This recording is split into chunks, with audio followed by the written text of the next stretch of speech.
Hello guys, আসসালামু আলাইকুম। বিজ্ঞান নীতি একে অধ্যায় 6 আর্থিক অবস্থার বিবরণী বিশ্লেষণ। অনুপাত বিশ্লেষণের উদ্দেশ্যসমূহ বর্ণনা করো। ব্যবসায়ী প্রতিষ্ঠানের সাথে সংশ্লিষ্ট মালিক, ব্যবস্থাপনাকৃত পাওনা অনুপাত উদ্দেশ্যসমূহ বর্ণনা করো। অনুপাত 6.3 প্রশ্ন। অনুপাত বিশ্লেষণের উদ্দেশ্যসমূহ বর্ণনা করো। ব্যবসা প্রতিষ্ঠানের সাথে সংশ্লিষ্ট মালিক, ব্যবস্থাপনাকৃত পাওনাদার, দেনাদার, বিনিয়োগকারী, সরকার, নিরীক্ষক,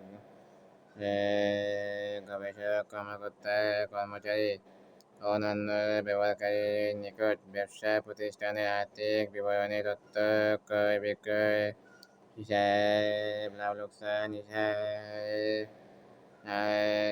আবন্টন হিসাব, উদ্বৃত্ত আর্থিক অবস্থা বিবরণী সংশ্লিষ্ট ব্যক্তিদের চাহিদার প্রেক্ষিতে সুনির্দিষ্ট প্রক্রিয়ায় বিশ্লেষণ করা হয়। আর্থিক বিবরণী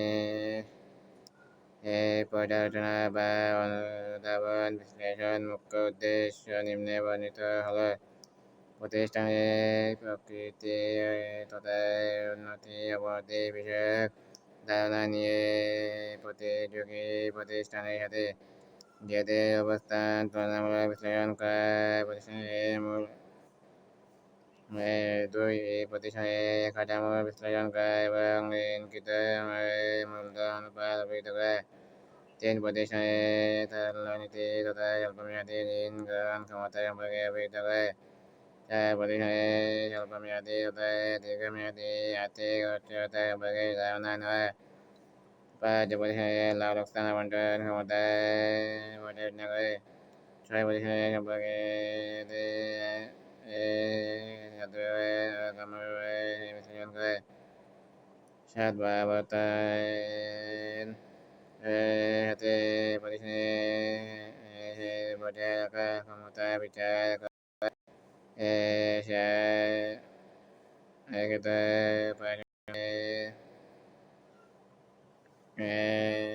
হার প্রতি লভ্যাংশ, বিনিয়োগকারীর লাভজনক বিনিয়োগের সম্ভাবনার আলোকে পর্যালোচনা করে প্রতিষ্ঠানের আর্থিক বিবরণী অনুপাত বিশ্লেষণ করা। উদ্দেশ্য: সামগ্রিক ব্যবসা প্রতিষ্ঠানের সর্বজনীন উন্নতি অবনতির গতি দ্বারা পরিমাণ ও তুলনামূলক সাফল্য পর্যালোচনা করাই প্রতিষ্ঠানের আর্থিক বিবরণী বা অনুপাত বিশ্লেষণের উদ্দেশ্য। অনুপাত কাকে বলে?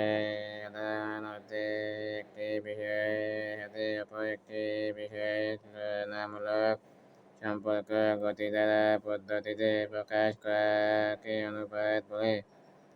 একটু ভিন্নভাবে বলতে গেলে বলা যায় যে উদ্বৃত্ত ক্রয় বিক্রয় হিসাব এবং লাভ লোকসান বিষয়ে বিভিন্ন বিষয়ের মধ্যে বা এক বছরের সাথে অন্য বছরের বিভিন্ন বিষয়ের সম্পর্ক প্রকাশের গতি দ্বারা মাধ্যমকে অনুপাত বলে। সাধারণত ভগ্নাংশ, দশমিক ও শতকরা অনুপাত প্রকাশ করা যায়। নিম্নে অনুপাতের কয়েকটি প্রামাণ্য সংজ্ঞা দেওয়া হল: অধ্যাপক মনমোহনের মতে অনুপাত হল একটি বিষয় যা সম্পর্ক নির্ণয়ের জন্য একটি বিষয়ক পরিমাণকে অন্য বিষয়ের পরিমাণ দ্বারা ভাগ করাকে প্রকাশ করা হয়।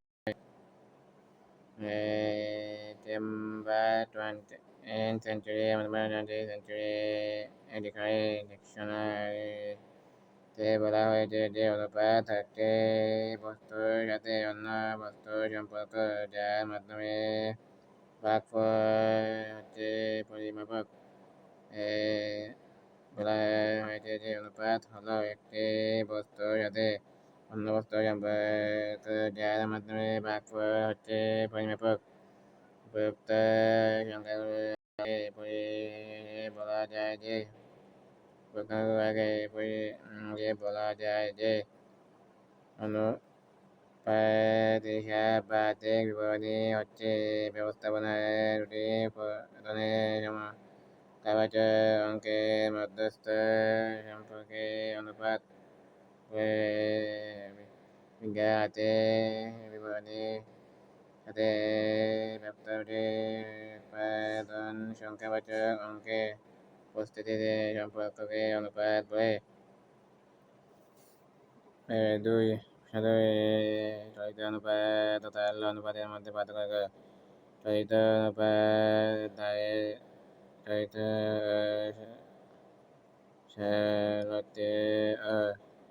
সম্পত্তি ও চলিত দায়ের অনুপাতের মধ্যে বলে। চলিত সম্পত্তি ও চলিত দায়ের অনুপাতকে চলিত অনুপাত বলে।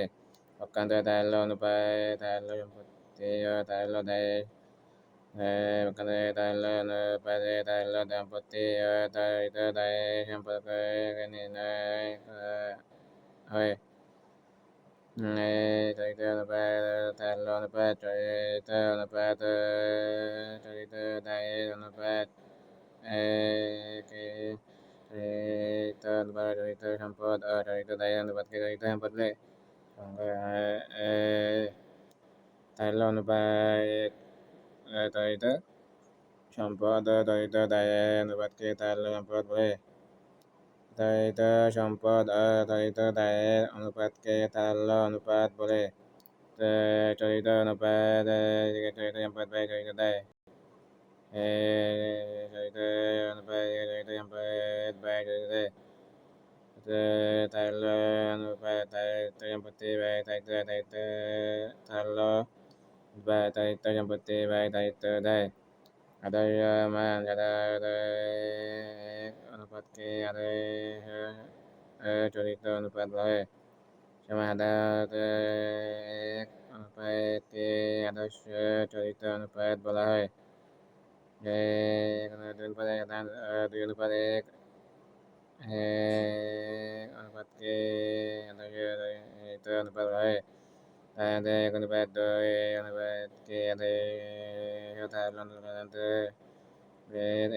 অনুপাতকে আদর্শ তারল্য অনুপাত বলা হয়।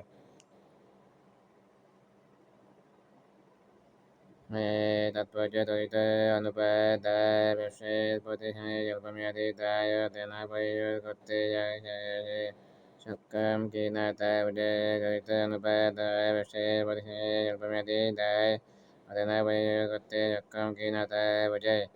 তারল্য অনুপাত দ্বারা প্রতিষ্ঠানটির তাৎক্ষণিক ঋণ পরিশোধের ক্ষমতা বোঝায়। তারল্য অনুপাত দ্বারা ব্যবসায়িক প্রতিষ্ঠানের তাৎক্ষণিক ঋণ পরিশোধের ক্ষমতা বোঝায়।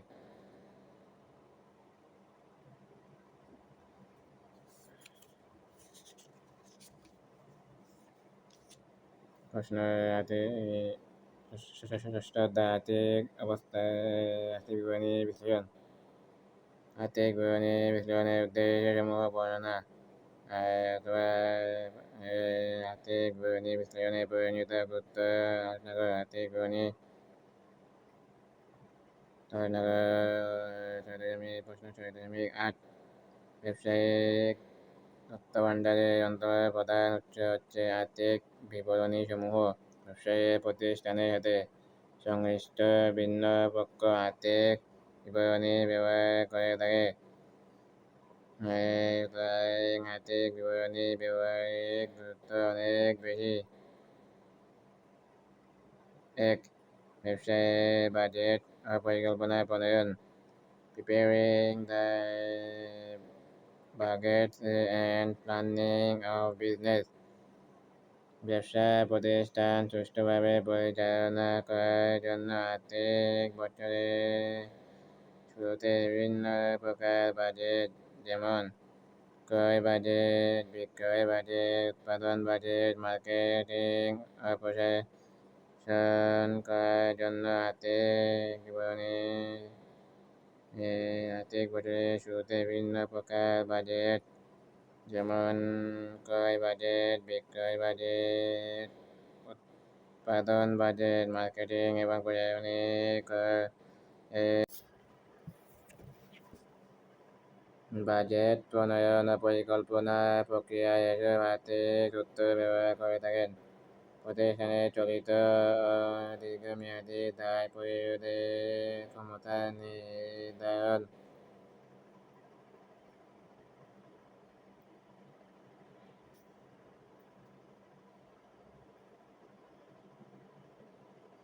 দুই, প্রতিষ্ঠানের চলিত দীর্ঘমেয়াদী দায় পরিশোধের ক্ষমতা নির্ধারণ।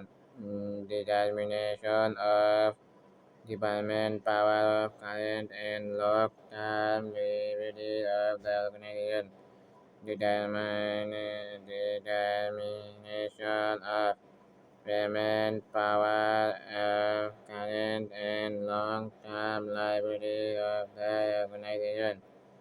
অনেক সময় প্রতিষ্ঠানের চলিত ও দীর্ঘমেয়াদী দায় পরিশোধ ক্ষমতা নির্ণয় করার প্রয়োজন হয়।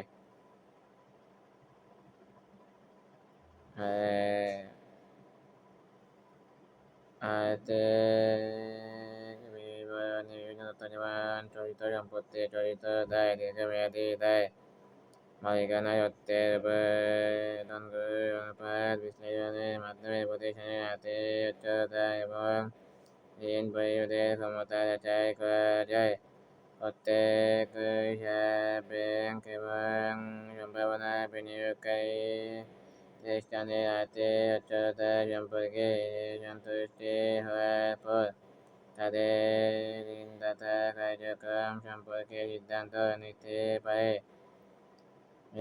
ঋণদাতা সিদ্ধান্ত গ্রহণ।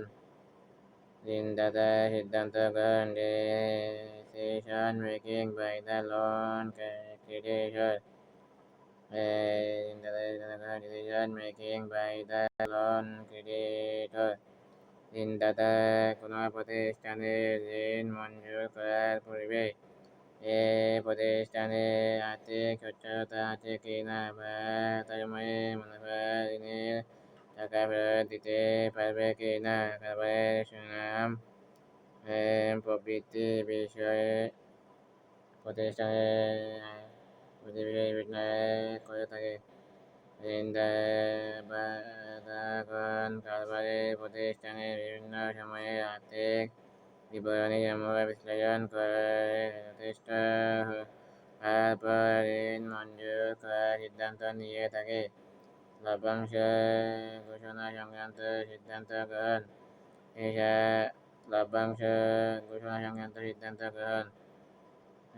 Decision making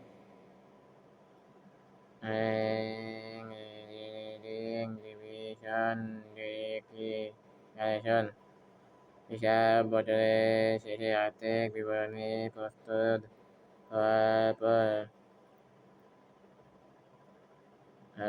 শেয়ারহোল্ডার লভ্যাংশ পাওয়ার জন্য আগ্রহী হয়ে থাকে। কার প্রতিষ্ঠান ব্যবস্থাপনা কর্তৃপক্ষের সিদ্ধান্ত নিতে